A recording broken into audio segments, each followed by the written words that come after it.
ఇవేం బిల్డింగ్లు రా నాయన, ఏదో తీసుకోపోయి పెద్ద అడవి పక్కన కడుతున్నారు. ఇక పక్కన చుట్టుపక్కల 8 కిలోమీటర్ల దాకా ఊర్లు కూడా ఏం లేవు. Hello friends, welcome to my channel. ఈ వీడియో పార్ట్ 2. మనం ఎప్పట్లాగానే ప్లాంట్ కిందకి కాంక్రీట్కి పెట్టేసాం మన బండిని. ఇప్పుడు మనవాడు ప్లాంట్లో M3 ఎంతో క్యాలిక్యులేట్ చేసి మన వెహికల్ వేస్తున్నాడు.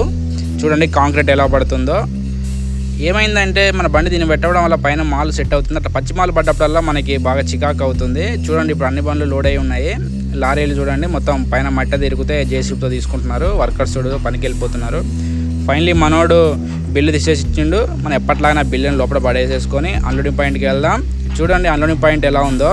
మన వర్క్ పెద్ద ఎక్కువే ఉండదు, కాకపోతే పేషెన్స్ అనేది ఎక్కువ ఉండాలి. అంటే ఆడ కింద పోసుకొని సపోర్ట్ చేయకుండా ఉండడమే. వాళ్ళు చిన్నగా ఎత్తుకుంటారు, ఇలా ఎత్తుకుంటారు అంతే, ఇంకేం ఉండదు. చూడండి ఈ ఎల్లో కలర్ సింబల్ ఉంది కదా, ఇది మనం ఎక్కడ ఏ వెహికల్ పోతే ఆ వెహికల్కి 100% పెట్టేస్తాం. అది మన ఉనికి అన్నమాట. మన ఏ వెహికల్ మీకు ఎక్కడైనా వెహికల్స్ ఇలాంటి వెహికల్స్ కనపడ్డా అట్లా ఎల్లో కలర్ ఉందంటే అది మన మార్కే అన్నమాట. సలార్ సినిమాలో సింబల్ లాగా. ఈరోజు మాత్రం వర్కర్లకి వాసిపోతుంది. చూడండి వెనక కూడా మోసుకొని పోయాలి. ఓకే ఫ్రెండ్స్, సబ్స్క్రైబ్ చేసుకుని మన ఛానల్ని. మళ్ళీ కలుద్దాం తర్వాత వీడియోతో.